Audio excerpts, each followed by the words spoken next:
si están interesados también un poco en lo que hemos pues conversado esta mañana con la doctora Teresa Nu, que es jueza que elaboró la sentencia de Corte Constitucional, en esta página del colectivo LOA Ecuador, pues que es www.loaecuador.com. Podrán ustedes tener información de las actividades, pero principalmente quisiera resaltar que aquí en esta página pueden descargarse la sentencia del caso Estrellita y también pueden acceder a mucha más información alrededor de. Pues quería comentarles que nuestra siguiente ponente es Inti Alvarado. Ella, pues su ponencia es del tema el proceso de construcción de la LOA, principios e implicaciones sobre las leyes vigentes. Inti es activista vegana de los derechos de los animales no humanos desde el año 2010. En su carrera profesional se ha dedicado al derecho internacional de refugio, a los derechos humanos y también a todo lo que tiene que ver con el derecho animal. Ella también se especializó en el año 2016 en la materia de derecho animal en la Universidad Autónoma de Barcelona. Inti también en el 2017, pues tenemos aquí una persona, es Inti, que nos acompaña en este momento, quien pues construyó el primer despacho legal de derecho animal en el país, en el Ecuador, cuya finalidad es el desarrollo de iniciativas legislativas, apoyo a la creación de políticas públicas, litigio estratégico, asesoría y patrocinio de casos de maltrato animal, vulneración de los derechos de los animales. También es miembro del movimiento animalista animal y de rescate animal. También quiero adicionalmente comentarles que Inti fue una de las principales personas que fueron estratégicas en la elaboración de la Ley Orgánica Animal, que en este momento está en conocimiento de la Asamblea Nacional. Así que para mí es un honor y realmente tenerla en este espacio y que todas y todos la podamos escuchar. Inti. Bueno, muy buenos días. No, el honor es todo mío en realidad y es realmente un privilegio para les activistas poder servir a los animales no humanos desde cualquier frente que tengamos. Me parece súper interesante esta pregunta que se hacía de cómo empezar a trabajar hacia una mirada biocentrista de la sociedad y del derecho y no antropocentrista, y todos tenemos un rol en esa tarea. Entonces, las personas que de alguna forma hemos ido contribuyendo en estos procesos en el Ecuador, hemos asumido ese rol con mucho compromiso y pues hay mucho por hacer, así que les invitamos a que cada una y cada uno desde sus nichos puedan incorporarse en estos esfuerzos de protección de los animales y del desarrollo de sus derechos.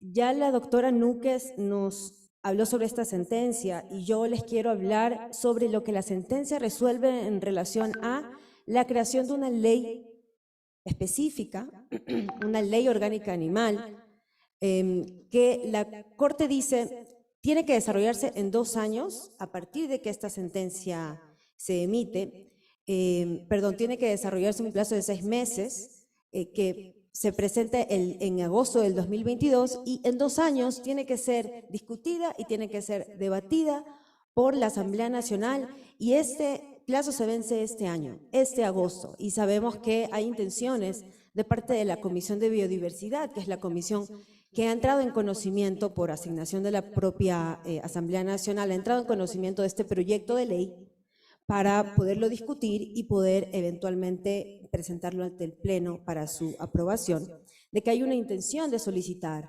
una moratoria, hay una intención de solicitar una extensión en el plazo de análisis de este proyecto de ley y por supuesto que tememos que por un lado no se cumpla con los plazos previstos en esta orden constitucional, pero de la Corte Constitucional, pero por otro lado también que pudiera terminar quedándose en un cajón este proyecto de ley en la práctica, bajo estas justificaciones de que estamos en momentos de crisis en el país, que lo reconocemos, sin embargo, que pueda eso afectar y generar algún tipo de regresión de derechos en otros ámbitos que son igual de neurálgicos.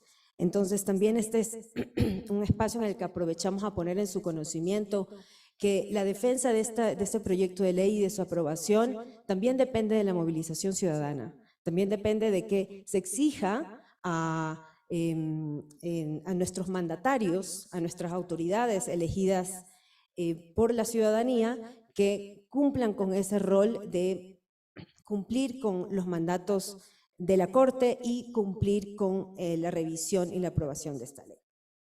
Algo importante que también me gustaría rescatar de este proceso que se dio durante 6 meses con el liderazgo de la Defensoría del Pueblo y donde participaron varios sectores de la sociedad, movimientos de derechos de los animales y de protección animal, pero también sectores con intereses económicos, en que esta ley no sea una ley garantista, sino que sea una ley que no llegue a limitar ni a restringir el lucro que se hace de la explotación de los animales. Porque por supuesto que adaptar los sistemas de explotación que no se van a abolir por este proyecto de ley aprobado, sino que se regulan para dar condiciones de bienestar animal, por supuesto que implica muchos cambios, una transformación en cómo funcionan esos sistemas y hay resistencia de parte de los sectores.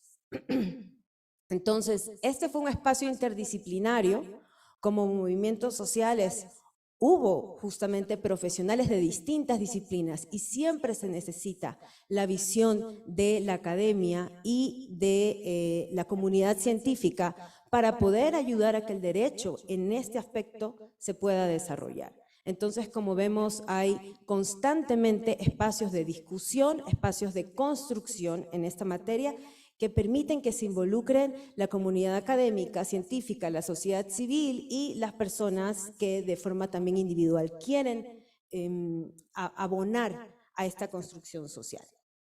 Entonces, digamos, dicho esto, esta ley orgánica animal, este proyecto de ley que ya está en manos de la Comisión de Biodiversidad de la Asamblea y que debería aprobarse este agosto de 2024, tiene ciertos principios. Ya varios de estos principios, como los que ustedes ven en pantalla, fueron desarrollados por la doctora Núquez.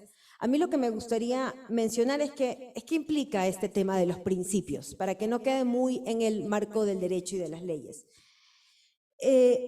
Los principios tienen este rol: inspirar, interpretar e integrar. Entonces, cuando hablamos de inspirar, quiere decir que los principios requieren que sean conocidos. Tenemos que leer los principios, tenemos que conocer y estudiar esos principios, porque a partir de conocerles van a poder inspirar al legislador, van a poder inspirar a las instituciones que redactan estas propuestas legislativas, van a poder inspirar a la sociedad civil que las promueve y que participa en ellos, para poderlos luego integrar, es decir, ir cubriendo algunos vacíos que se encuentran actualmente en nuestro derecho ecuatoriano. Como esta es una rama tan nueva, derechos de los animales, algo que empieza a desarrollarse sobre todo a partir de la sentencia de 2022, hay muchos vacíos en nuestro ordenamiento jurídico. Uno muy rápido de mencionar: el Código Civil todavía sigue previendo a los animales como cosas, les llama bienes muebles y movientes. Entonces, esta es una contradicción enorme con la categoría de sujetos de derechos que ya fue explicada por la doctora Núquez. Y para cubrir estos vacíos de ley es que nos importa entender e integrar a los principios. Y fue justamente este el afán que se trabajó en el proyecto de ley orgánica animal, el poder hacerlo un sistema hermético, donde no hayan leyes sueltas por aquí y por allá, contradiciéndose la una a la otra, sino que en esta ley se puedan todas juntar para darle una lógica, darle un sentido a algo que está transformando el derecho de nuestro país, que son los derechos de los animales no humanos. Y ahí me gustaría anotar que en esa lógica de que esto sea un sistema hermético, funcional, necesariamente tenemos que hablar no solo también de derechos de la naturaleza, cuando hablamos de derechos de los animales, sino de derechos humanos. Ya es un hecho desde mi perspectiva en nuestro país que hay una interdependencia entre estos tres: los derechos humanos con los derechos de la naturaleza y con los derechos de los animales. Y por eso tenemos que tratar de armonizar todo nuestro ordenamiento jurídico para que la aplicación de estas tres tipologías, de estas tres ramas, aspectos del derecho, se puedan materializar y se puedan disfrutar en la práctica de la sociedad ecuatoriana, en la sociedad ecuatoriana. Más allá de estos tres principios que ya describió la doctora Núquez, en el caso del principio interespecie, para ser un poquito más específicas, tal vez mencionarles que la Ley Orgánica Animal toma este principio y dice, sí, cada especie tiene sus características particulares. Entonces, ¿cómo vamos a poder desarrollar derechos específicos y luego consignas para la protección de los animales si son tan distintos?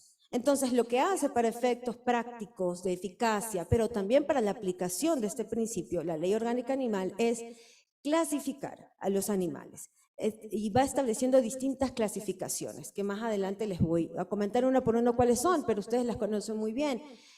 Animales destinados a compañía, animales destinados a experimentación, animales silvestres, entre otros, donde según estas clasificaciones es que se puede ir armando un paraguas un poco más específico de cuáles van a ser los derechos para esas clasificaciones animales que luego faciliten en la práctica que en el caso a caso cada especie y luego cada individuo pueda tener esos derechos garantizados. En cuanto al principio de interpretación ecológica, ya veíamos que se refiere a no solamente ver al individuo animal, sino sus interacciones dentro de un ecosistema. Y ahí tenemos situaciones del día a día, por ejemplo, de la fauna silvestre dentro de las urbes que se encuentran en constante riesgo o en amenaza, y también en otros espacios del territorio donde por las fronteras urbanas se ven restringidas de sus condiciones de vida digna. Y entonces el principio de interpretación ecológica también es tomado para poder aterrizar dentro de este proyecto de ley orgánica animal cómo es que se va a proteger ya en la práctica a estas especies y a estos individuos animales que se puedan encontrar en estos entornos donde pudieran estar sus derechos en riesgo de vulneración. El principio de cláusula abierta nos ayuda muchísimo porque la sentencia de Estrellita, esa sentencia reconoce algunos derechos. Se refiere, por ejemplo, que los animales tienen derecho a la vida, que tienen derecho a la integridad física, que tienen derecho a la libertad, pero no hace mención a otros aspectos de los animales y, por tanto, a los derechos que también se les debe reconocer. El derecho a la salud, y ya no solamente física, sino psíquica, y estos otros derechos son desarrollados en la Ley Orgánica Animal, en total 12 derechos. Y es gracias a este principio de cláusula abierta que dijo, los derechos no son solo los que estamos diciendo aquí en esta sentencia, sino que van a ser cualquier otros derechos que se deban declarar con el fin de proteger los derechos de los animales. Entonces, la Ley Orgánica Animal lo que hace es ampliar el catálogo de derechos original que estaba en la sentencia a 12 derechos que luego se van a ir aterrizando según cada clasificación de manera más específica. Y más allá de estos principios, hay otros que me gustaría mencionar rápidamente. El principio de dignidad. El principio de dignidad básicamente es reconocer que un individuo animal es un ser con valor propio, con valor intrínseco, que su valor no depende del uso que los seres humanos le damos, ni del interés que tenemos en ellos para explotarles o para cualquier otra utilidad que les podamos dar, sino que con solo nacer, estos seres tienen su propio valor, que es algo que nos parece muy lógico de mencionarlo, pero que no ha estado reconocido en el derecho hasta que sale esta sentencia.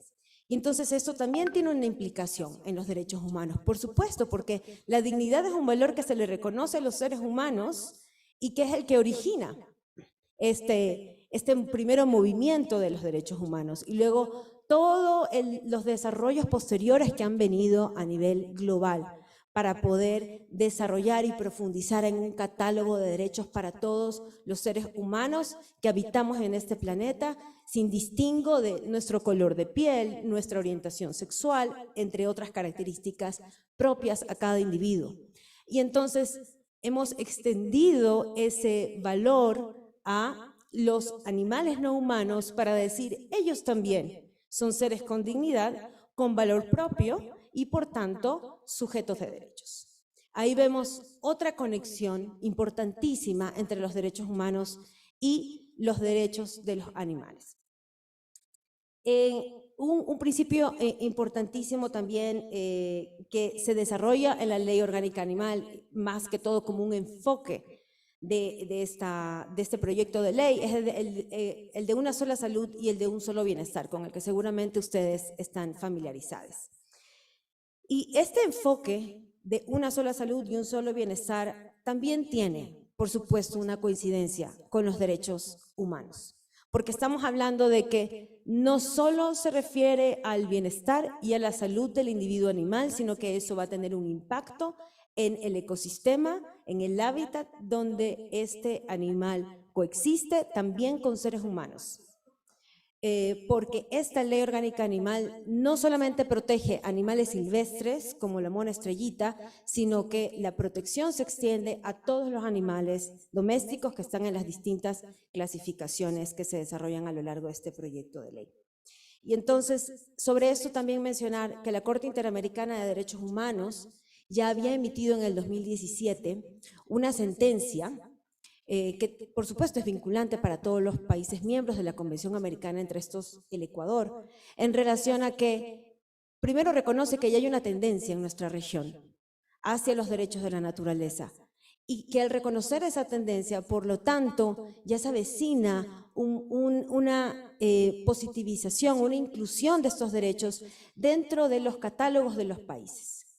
Y entonces va reconociendo que efectivamente la naturaleza es no solo un ecosistema, sino un sujeto que requiere de estas protecciones. Y hace, por tanto, en el análisis de toda esta sentencia de la Corte, una conexión, un vínculo con cómo, sin garantizar a este sujeto, a la naturaleza, condiciones de protección desde el derecho, no se puede garantizar tampoco a los seres humanos que la habitamos. Entonces, con este preámbulo, con este antecedente que también el sistema interamericano nos da, es que se logra aterrizar los nuevos desarrollos en el Ecuador en esta materia y también ir desarrollando ya principios y ya enfoques concretos donde es muy clara y donde se logra materializar esta interdependencia entre derechos humanos, derechos de la naturaleza y derechos de los animales. Ahora, ¿qué implicaciones trae el que se cree una ley donde se desarrollan los derechos de los animales no humanos en el país?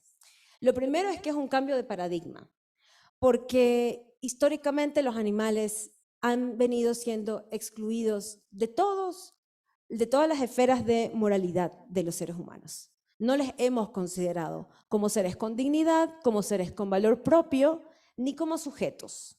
Y por lo tanto, todos nuestros sistemas jurídicos y nuestra institucionalidad se va a tener que adaptar a una nueva realidad, donde ahora estos seres con dignidad y con valor propio tienen derechos y por tanto las actividades de los seres humanos se tienen que limitar, se tienen que adecuar a la garantía de estos derechos.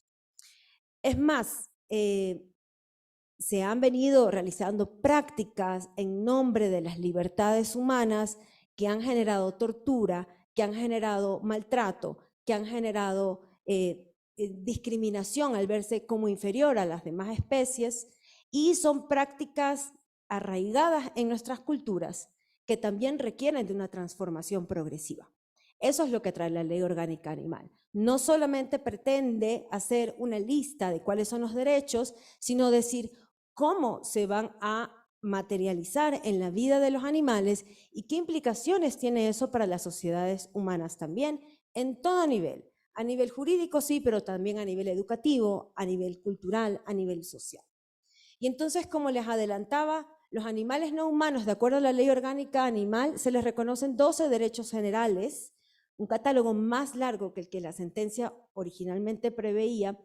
¿Por qué se agregan estos derechos? Porque se necesitan para la protección del marco que la sentencia ya había, al que la sentencia ya había dado pie. Y además, se especifican derechos según las clasificaciones, ¿no? Hay tanto animales silvestres como animales domésticos que están previstos en estas clasificaciones, y como son distintas las necesidades, por tanto los derechos de unas y otras especies, es que también luego ya hay derechos más específicos que van de pronto sí a ser relevantes para un animal silvestre, pero no para un animal de compañía o un animal para experimentación. Y se hace esta diferenciación en el cuerpo del proyecto de ley orgánica animal. La LOA también propone cambiar normas, otras normas del ordenamiento jurídico ecuatoriano, normas de carácter penal, de carácter civil, de carácter administrativo, que tienen que reformularse para que no sean contradictorias con los fines de protección de estos derechos recientemente reconocidos a los animales, y que por supuesto tienen que generar una institucionalidad, instituciones dentro del Estado ecuatoriano que se aseguren de velar por el cumplimiento de todas estas prerrogativas y de estas leyes actualizadas.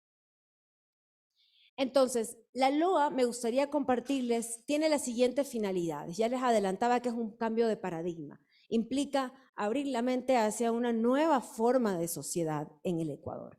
En primer lugar, la LOA está planteando erradicar las violencias que existen entre humanos y no humanos. Y esto implica todas las prácticas de violencia, porque además se reconoce en la LOA que la violencia que se comete contra un ser indefenso, como puede ser un animal, un individuo animal vulnerable, tiene un impacto y tiene una secuela también en la sociedad humana. Esa violencia cometida contra un individuo animal puede luego ser una violencia que se contagia, que se comparte, que se extrapola hacia, por ejemplo, otros miembros del hogar cuando se trata de un animal destinado a compañía. Esto es a lo que denominamos violencia interrelacionada. Sobre esto hay muchísimos estudios a nivel global respecto a cómo incluso el uso de animales son como para manipular a las víctimas y a las sobrevivientes de violencia doméstica, de género e intrafamiliar, son utilizados como mecanismos de manipulación, se les irroga maltrato, tortura, muerte, y también muchas prácticas culturales que en nombre de las tradiciones ya son incompatibles con el reconocimiento de derechos a los individuos animales. Porque el reconocimiento de esos derechos empieza por el derecho a la vida, el derecho, dice la sentencia, a vivir y existir, que sería automáticamente incompatible con aquellas prácticas culturales que terminen en la muerte del animal, y luego también a partir de la dignidad y del derecho reconocido a la libertad, del derecho reconocido a la integridad física y a la salud, serían incompatibles otras prácticas de entretenimiento, aunque no culminen en su muerte. Una segunda finalidad es erradicar el especismo. ¿Y a qué se refiere esto? Se refiere a una visión de inferioridad de los individuos animales de otras especies. ¿Por qué esto se ha considerado desde la construcción del proyecto de ley como importantísima finalidad para el desarrollo de los derechos de los animales en el país? Pues porque ya hemos visto la coincidencia que hay entre derechos humanos y derechos de la naturaleza y de los animales. Y ya el movimiento de derechos humanos internacional nos ha enseñado que si no atacamos la causa raíz de las violaciones a los derechos de los seres humanos, y una de esas causas raíces es justamente la discriminación, es la condición de inferiorización del otro por características que le son inherentes, como su etnicidad o su raza, su identidad de género, su nacionalidad, entre otras características.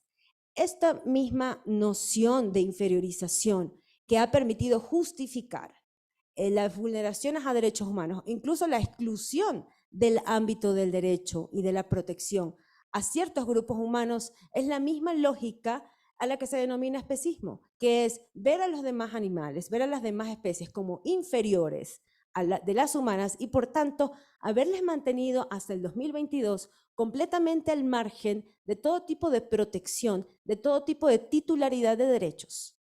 Y entonces la promoción de la erradicación del especismo justamente lo que intenta cultivar en la sociedad es dejar de ver a los demás animales como seres inferiores y, como dice la sentencia, verlos como individuos diferentes, como especies diferentes con quienes compartimos el planeta y con quienes tenemos un compromiso como sociedad muy firme de aprender a coexistir en respeto. Una tercera finalidad es erradicar todo tipo de maltrato animal. Sabemos que es ambicioso porque va conectado con las violencias, pero tiene que ser una lucha de la sociedad, así como con todos los demás grupos vulnerables, que con este grupo vulnerable, el de los animales, también se erradique todo tipo de maltrato. Y para esto, por supuesto, hay que fortalecer la institucionalidad y la justicia especializada, para que a través de la justicia especializada pueda haber una respuesta efectiva a las situaciones de maltrato, de crueldad, de tortura que los animales experimentan y que eso nos permita alcanzar esta finalidad social de su erradicación. Aquí les quiero compartir el catálogo de derechos que se está planteando en la Ley Orgánica Animal. Ya les adelantaba que la Corte ya se había pronunciado en la sentencia sobre el derecho de los individuos animales a vivir, a no ser extinguidos, a su integridad física, a su autonomía y a su libertad.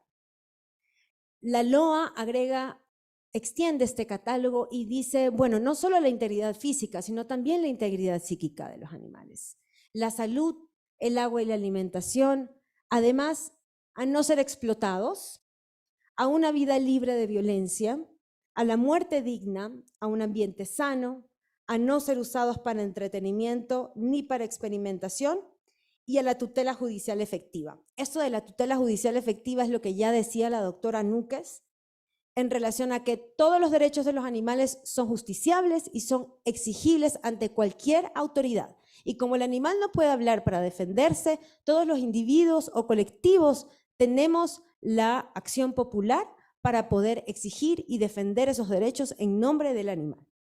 Pero también implica que todas las garantías jurisdiccionales, acciones de protección, habeas corpus, medidas cautelares, entre otras las que la doctora Núquez ya explicó, son los mecanismos adecuados y los mecanismos eficaces para hacer valer los derechos de los animales. A eso se refiere la tutela judicial efectiva. Y algo muy importante en relación a qué implican, cuáles son los efectos de tener derechos, en qué le ayuda a un animal tener un derecho reconocido. No es solamente ir ante una autoridad pública o judicial y exigir que ese derecho le sea protegido, sino es la reparación integral.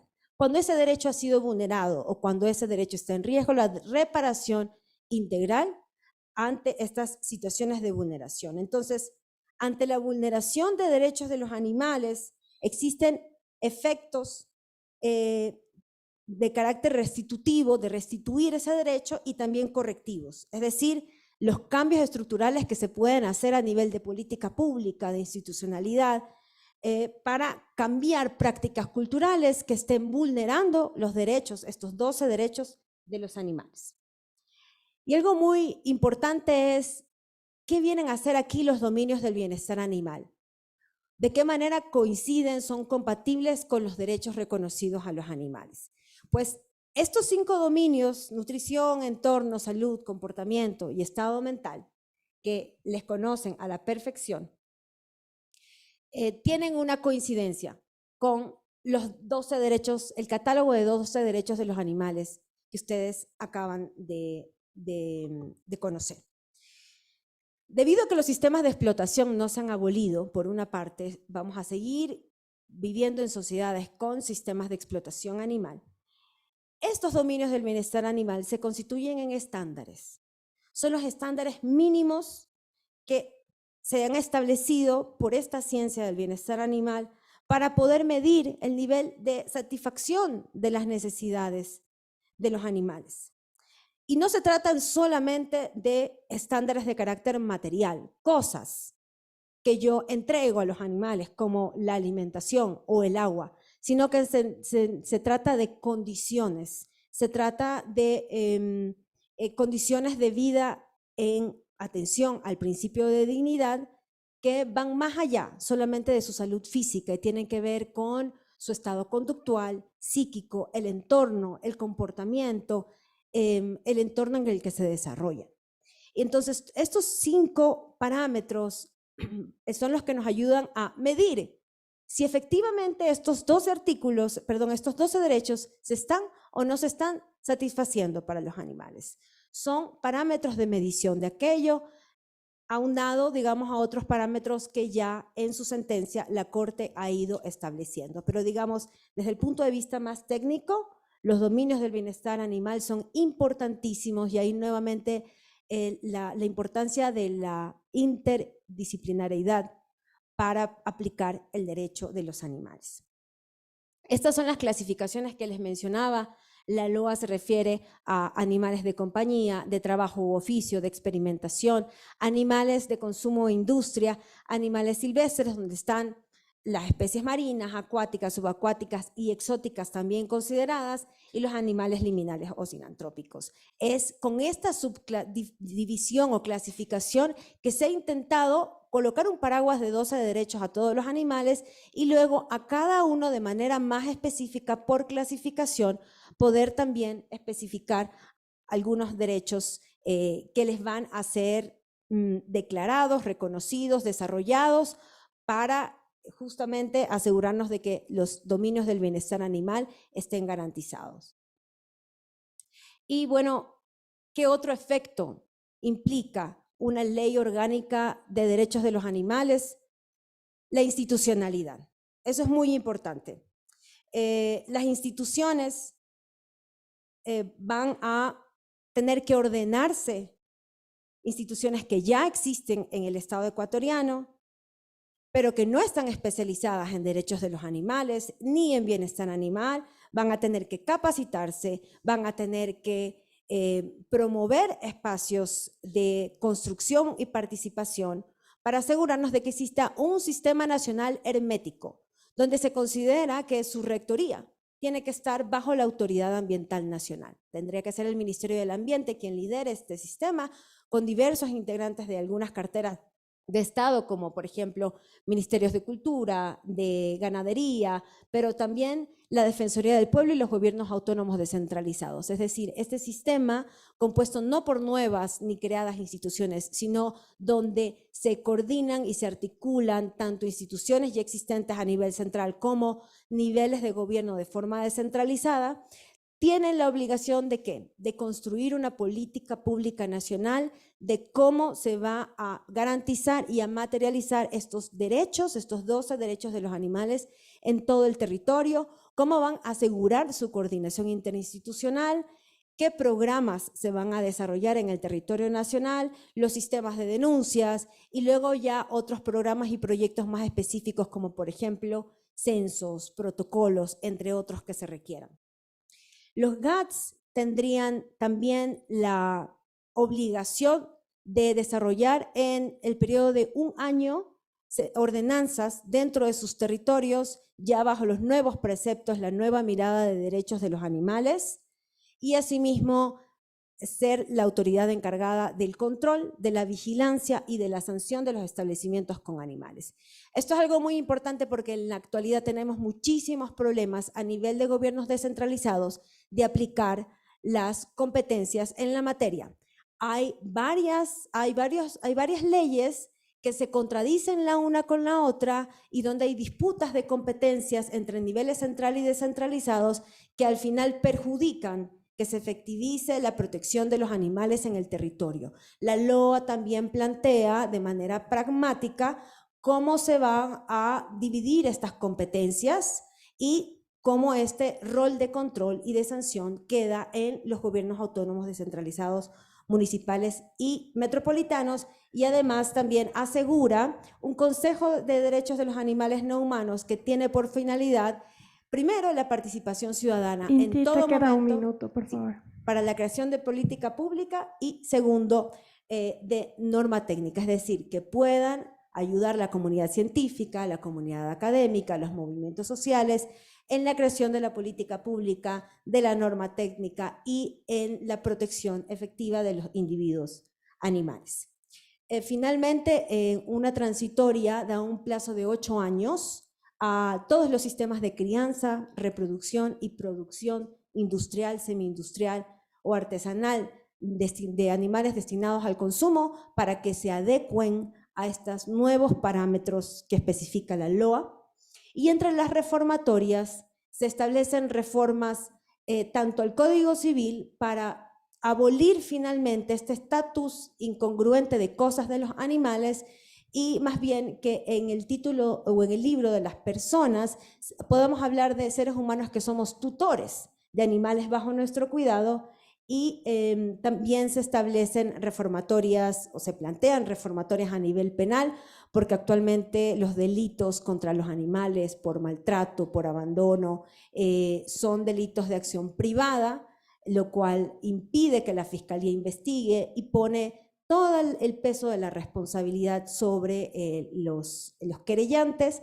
Lo que se está proponiendo aquí es que se convierta en un delito de acción pública justamente para que el Estado, el Ministerio Público se movilice en la investigación y en la sanción y finalmente en la Ley Orgánica Integral para erradicar la violencia contra las mujeres bajo el reconocimiento del animal de compañía como miembro del hogar.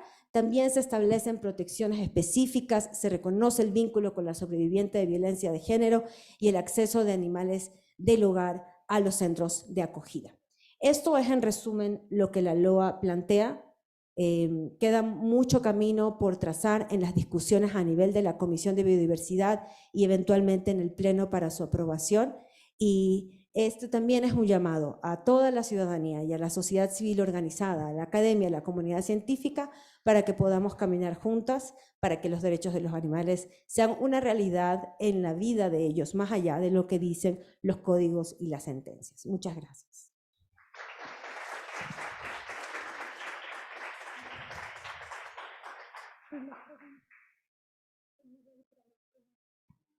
Muchísimas gracias, Inti. Ahora vamos a pasar a las preguntas. Como les habíamos comentado, tenemos algunas preguntas registradas que se han hecho dentro de la plataforma. Inti, la primera pregunta es, ¿cuán efectivo ha sido el reconocimiento a los animales y la naturaleza como sujetos de derechos? Considero que es un proceso en construcción. Ese proceso está en camino y hay mucho por hacer, como les decía. Les puedo comentar la experiencia más particular que he tenido desde el ejercicio profesional por los derechos de los animales. El uso de las garantías jurisdiccionales es algo bastante nuevo y recientemente tuvimos una acción contra un lugar que está registrado como un centro de rescate de fauna silvestre en la parroquia de Chongón, en la provincia del Guayas.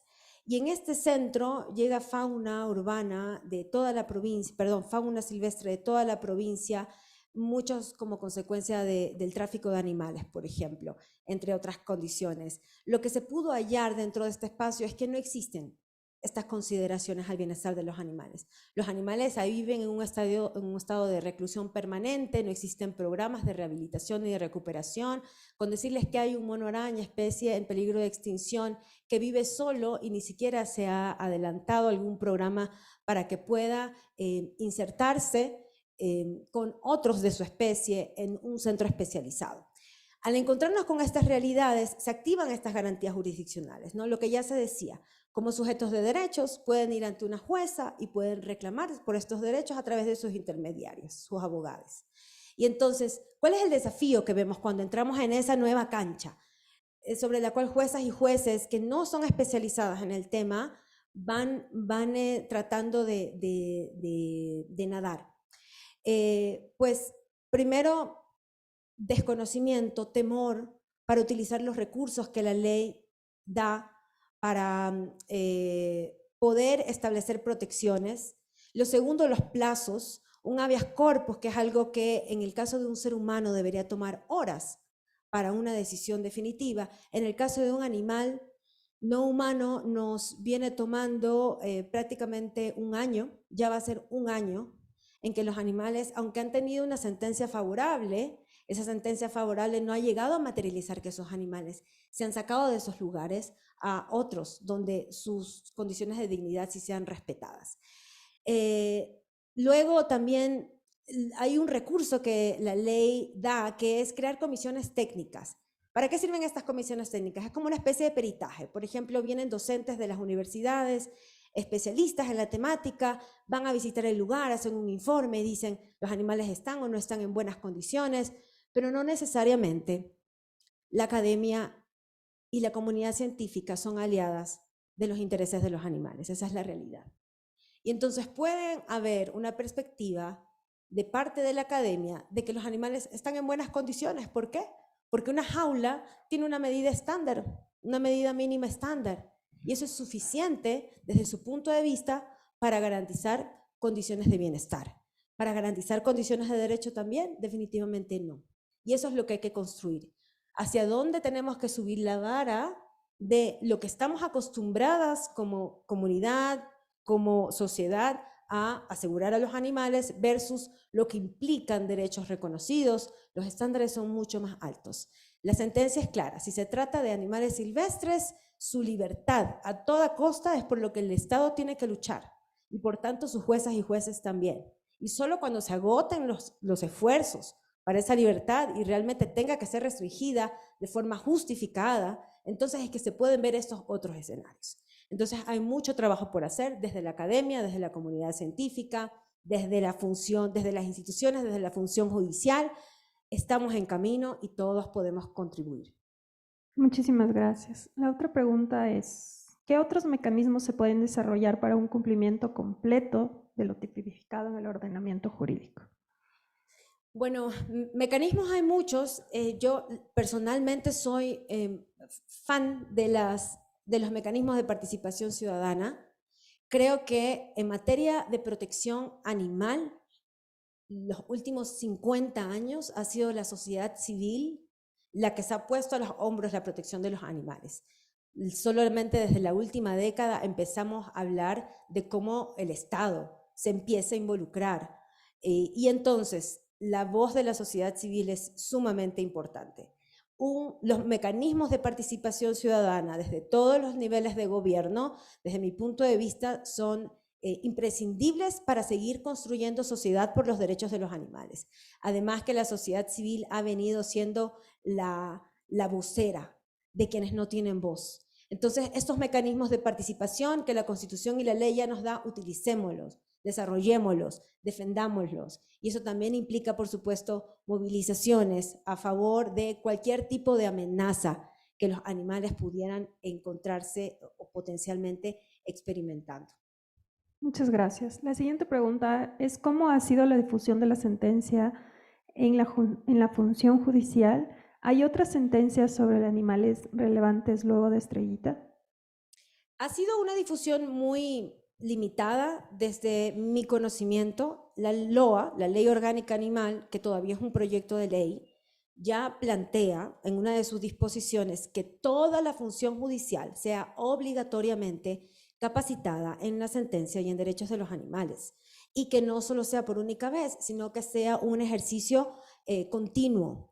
Pero claro, como este todavía es un proyecto de ley, aún no ha sido aprobada por la Asamblea Nacional, actualmente, digamos, el máximo esfuerzo que se ha llegado a dar son estos espacios ciudadanos promovidos desde la sociedad civil, donde figuras, autoridades con compromiso muy personal, como la doctora Núquez, se apersonan para poder hablar sobre estos temas.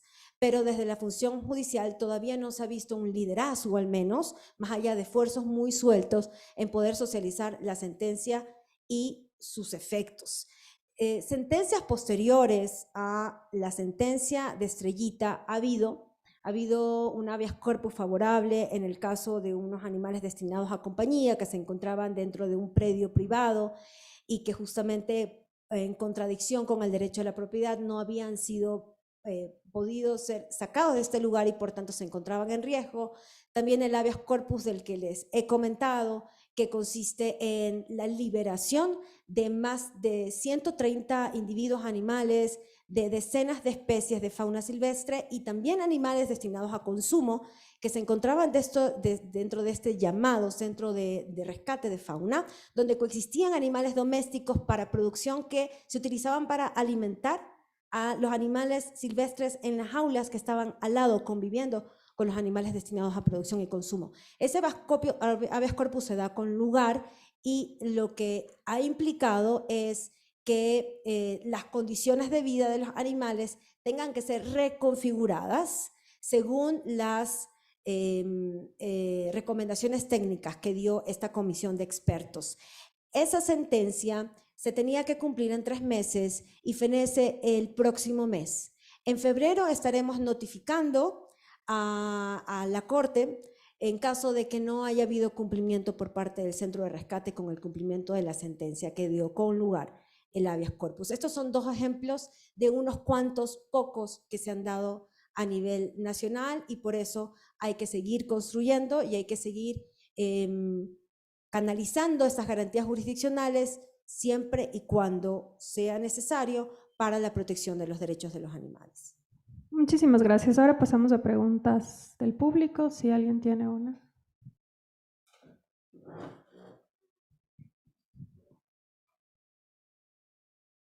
Por favor, su nombre y la pregunta. Buenos días, me llamo Verónica Illón, fui ponente, también accionante del caso Estrellita. Felicito, Shadi, a todos por haber organizado este evento académico maravilloso y unas pequeñas preguntas que va a desarrollar un poco más la excelente ponencia de INTI. La primera es respecto a la sentencia de la CIDH que citaste al inicio, que hablaba un poco sobre los derechos de la naturaleza y un poco que me cuentes si hablaba específicamente sobre animales o no, porque creo que es una vinculación importantísima que nos puede servir para casos posteriores. Bueno, y además decirles que siento como un compromiso de que en adelante consigamos más sentencias con respecto a las garantías constitucionales que logramos en el caso de Estrellita, ¿verdad? Entonces, es como importante y aplicarnos en este sentido. La otra parte, un minutito, de la pregunta es que nos cuentes si en el caso de la liberación de los animales del centro de rescate, ellos fueron liberados y a dónde, ¿ya? Sobre esto de la liberación en los animales que nos cuentas en Guayaquil. Y bueno, nuevamente felicitarles y mil gracias a todas. Gracias, Verónica. En relación a la primera pregunta, perdón, no se trata de una sentencia, es una consulta que hace uno de los Estados miembros de la Convención Americana a la Corte Interamericana, y la Corte Interamericana, a través de su consulta, que tiene efectos vinculantes para todos los estados, emite este pronunciamiento y lo que dice es, se refiere al derecho humano, al medio ambiente sano y ecológicamente equilibrado. Y a partir del desarrollo de ese derecho humano puntualmente, que es uno de los DESC, es que pasa a reconocer la nueva tendencia que hay en toda la región en torno a la protección de la naturaleza, al reconocimiento de los derechos de la naturaleza. Y sí es verdad que la sentencia se queda hasta allí, pero afortunadamente hace un análisis de cómo estos derechos a la naturaleza también se ven impactados por las afectaciones que puedan haber en los ecosistemas, en los entornos donde se desarrollan los seres humanos, en ejercicio de este derecho a el ambiente sano y ecológicamente equilibrado. Entonces, si hace una coincidencia entre este derecho humano con los derechos a la naturaleza, y digamos que el último eslabón, que es la coincidencia con los derechos de los animales no humanos, creería yo es una ventaja que tiene el Ecuador, porque ya lo ha hecho a nivel de su desarrollo jurisprudencial interno, doméstico. Y entonces eso nos ayuda a conectar estos 3 eslabones y a mirarlo todo de forma interdependiente, derechos humanos con derechos de la naturaleza y derechos de los animales. Y luego, en relación con la sentencia, lo que la jueza determina es que a partir de la comisión de expertas y expertos que indica que los animales no tienen todas sus condiciones de bienestar animal, no tienen sus 5 dominios garantizados, de acuerdo a las especificidades de la especie, en aplicación de este principio interespecie, tienen que hacerse una reconfiguración de todo el entorno, no solamente respecto a los animales silvestres que están dentro del Centro de Rescate de Fauna Silvestre, sino también respecto a los animales de producción que se encuentran en este centro y que no pueden coexistir con los animales de fauna silvestre. Entonces, no es de nuestro conocimiento como accionantes que ya se haya dado cumplimiento a la sentencia. Es cierto que tienen hasta el mes de febrero para cumplirla, pero tenemos, digamos, ciertas preocupaciones de que eso se vaya a dar. El caso actualmente está en apelación. La audiencia de apelación va a ser el 14 de febrero y esperamos que tenga los mejores resultados. Sin embargo, eso no suspende el efecto o la decisión de la jueza de esta reconfiguración en las condiciones de vida de los animales. Por lo tanto, la obligación de cumplir con la sentencia de primera instancia está en curso y se tiene que cumplir hasta febrero. Y tenemos una preocupación en particular sobre algunos individuos de ciertas especies. Hemos dado aviso al Ministerio del Ambiente como ente rector nacional para que sepan que estos animales se encuentran ahí, que hay una sentencia en contra del lugar porque no les da condiciones de vida dignas, que estos animales tienen que ser reubicados y que es más, tenemos conocimiento extraoficialmente de que más animales de vida silvestre están todavía ingresando a ese centro, aunque tienen una sentencia en contra. Entonces, hay un manejo a nivel de institucionalidad contradictorio con la decisión judicial y nuestro rol es continuar en la segunda instancia y estar vigilantes como sociedad civil de que se cumplan con las medidas. Muchas gracias, Inti. ¿De pronto alguien una pregunta más? Ahí estamos acá con 2 preguntas. A ver, vamos a hacerlas rapidísimo porque nos quedamos sin tiempo. Yo creo que nos vamos a ir al break y después vamos con la charla, pero vamos a hacer estas 2 preguntas rapidísimas y continuamos. Buenos días nuevamente, doctora Buenos Alvarado, días. mucho gusto. Me parece a mí importante destacar la trascendencia de contar componentes como la doctora Alvarado, porque antes de Estrellita, antes de que se den estas discusiones, en realidad pues ya defendía los derechos de los animales y precisamente por ahí va mi pregunta. Entre uno de los casos que ha trascendido, porque hay algunos, deberían trascender más, no ha sido el caso, pero dentro de uno de los casos que ha trascendido, doctora, es el caso de Candy, si no recuerdo mal, que hace algunos años se produjo a partir de una mala práctica veterinaria. Y pues esta mala práctica veterinaria, si no estoy mal, produjo la muerte de este animal. Esto fue en el año 2014, si no estoy mal. Fijémonos en qué año ocurre esto, ¿no? Y en este año 2014, pues la doctora Alvarado logró que se imponga una multa o una sanción al profesional veterinario, pues que incurrió en esta mala praxis. Y aquí viene mi pregunta, doctora. ¿Cómo fue discutir esta cuestión? ¿Cómo fue buscar hacer respetar los derechos de los animales sin pues tener el contexto que tenemos ahora, que es evidentemente un poco más favorable, ¿no? Siendo una acción, yo entiendo, administrativa, hubo un razonamiento puramente legal, se recurrió a la fundamentación constitucional de los derechos de naturaleza, tal vez a la jurisprudencia que existía en ese entonces. ¿Cómo fue la experiencia? Muchas gracias. Muchas gracias por la pregunta. Ese es un caso que está como muy cercano a mi corazón, el de Candy. Y sí, efectivamente, ese contexto era súper distinto. Imagínense que en aquella época la autoridad competente para conocer sobre casos de afectaciones, digamos, a los animales, y en ese entonces solamente animales destinados a compañía, era la autoridad rectora de salud pública. Entonces estamos hablando de un contexto completamente distinto, ¿no? Y también la sensibilidad, la empatía, el conocimiento técnico en la materia, creería yo, era particularmente limitado.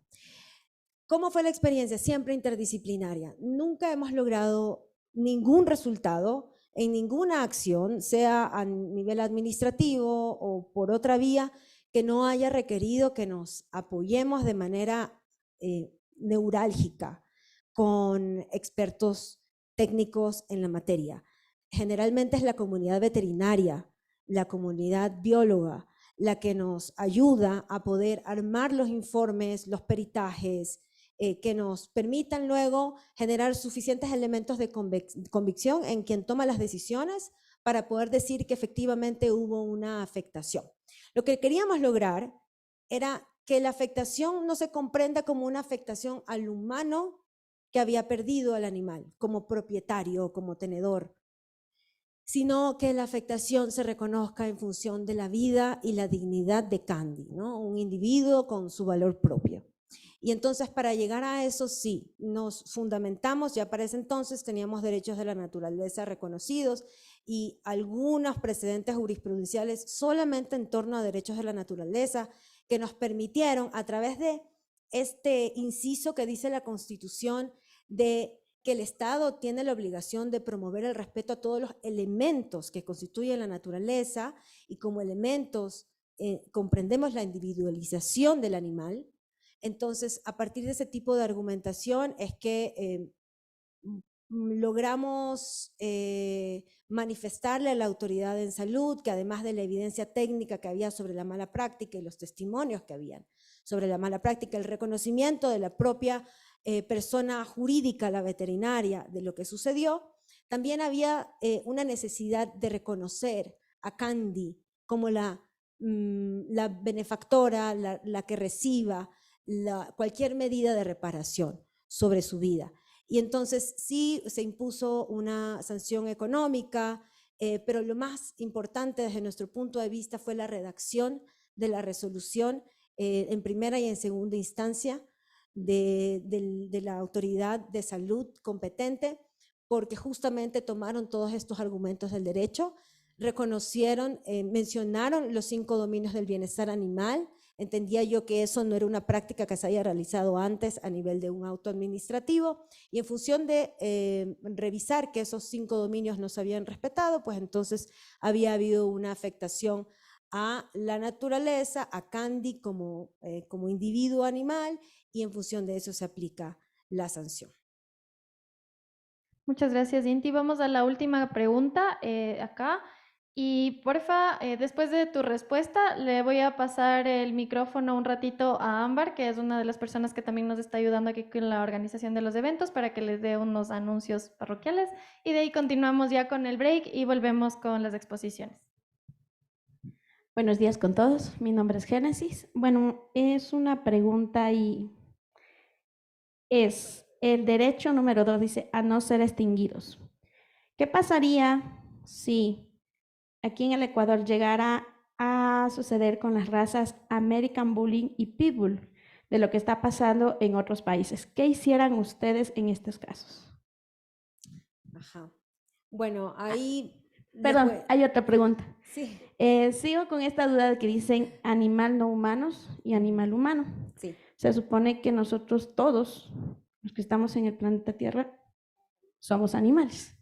La diferencia es que nosotros razonamos y los que están de 4 patas, pues lamentablemente no tienen voz. Lo que hacemos es, como tutores, cuidarlos. Por eso en varias ocasiones había una contradicción, decía animales y a veces animales no humanos. Y ahí uno se queda, o sea, ¿cómo lo estamos acostumbrando? Porque están poniendo ya un concepto más para decirlo nosotros, animales no humanos. Esas es mis 2 preguntas. Muchas gracias por su pregunta. Voy a tratar de responder a los temas técnicos de la primera pregunta de la mejor forma que pueda. En relación con la segunda pregunta, el término de animales no humanos efectivamente responde a hacer una diferencia entre aquellos otros animales que no pertenecen a nuestra especie, no todos los demás que no son los humanos, porque los humanos ya tenemos un catálogo de derechos reconocidos y digamos toda una institucionalidad, un ordenamiento jurídico, todo un sistema a nivel global que protege esos derechos y que nos permite a nosotros poderlos exigir. Los demás animales, todos los que no son humanos, no tienen nada de esto, ¿no? No han tenido ni derechos, ni ningún sistema de protección, ni tampoco instancias que les permitan que sean exigibles. Entonces, como todo esto se está creando, hay que diferenciar entre estos sistemas ya existentes que son exclusivamente para los humanos, que responden incluso a corrientes de carácter internacional, versus estos otros que se están creando específicamente para los no humanos, también en atención a las diferencias que tenemos como especies y que por tanto requieren de estas especificidades en el derecho, en los sistemas, en el ordenamiento, en las instituciones, para que de forma efectiva, real, puedan proteger los intereses y los derechos reconocidos. Y por supuesto lo que hace la LOA es adoptar el mismo término que está en la sentencia de la Corte Constitucional, ¿no? Nosotros no estamos, digamos, proponiendo un término nuevo o inventado, sino que el mismo término de la sentencia de la Mona Estrellita, que son animales no humanos, nosotros lo hemos adoptado tal como las juezas y jueces lo hicieron en la Corte para diferenciar estos dos sistemas distintos. Nosotros lo hemos adoptado para desarrollar el segundo sistema, el que exclusivamente va a impactar la vida de los no humanos. Esa sería mi respuesta en relación con la segunda pregunta. En relación con la primera pregunta, que era sobre las razas de perros. Bueno, aquí estamos hablando de un sistema que se está creando para proteger a los animales desde una visión, como decíamos al inicio, ¿no? Donde no les veamos como especies inferiores, donde estamos garantizando derechos que se consideran ya propios, como el derecho a la vida, el derecho a la libertad, el derecho a la salud. Entonces, esta visión de la reproducción de animales para un beneficio humano, para un uso humano, para un gusto humano, sea porque participan en competencias o porque permite comercializarlos, es una visión que tenemos que ir, y que la LOA pretende ir cambiando, pretende ir transformando culturalmente. Sabemos que esto es un camino a largo plazo. Entonces, digamos, el catálogo de derechos no está orientado hacia unas razas específicas de animales versus otras. Está orientada a todos los animales a los que se les reconoce un valor inherente, y para efectos muy prácticos es que se dice, bueno, dentro de este gran universo de animales y de especies que hay, están los destinados a compañía, y de los destinados a compañía luego van a haber algunos derechos más específicos que a los destinados a consumo no les van a ser pertinentes, pero los de compañía sí. Y ahí entran animales que históricamente, culturalmente, el ser humano ha venido también reproduciendo y generando estas razas, ¿no? Estos usos que se le da. Entonces, digamos, el rol desde el punto de vista del derecho es la protección de ese individuo animal. Si ese, por ejemplo, es un individuo animal braquicéfalo, que por tanto su condición genética, su condición anatómica le está poniendo en riesgo su vida, entonces el Estado puede adoptar medidas, políticas, programas para atacar esos riesgos a la vida y a la salud del animal, porque son derechos reconocidos.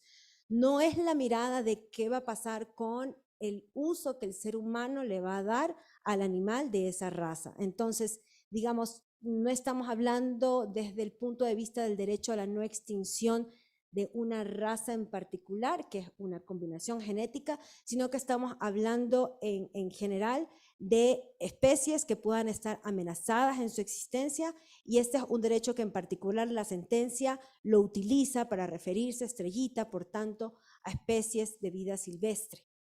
Entonces, ahí tal vez diferenciar que cuando hablamos del derecho a vivir y existir, nos estamos refiriendo en general a todos los individuos, y cuando hablamos a la no extinción, nos estamos refiriendo en particular a los animales, a los individuos animales de especies silvestres. Muchas gracias a ustedes.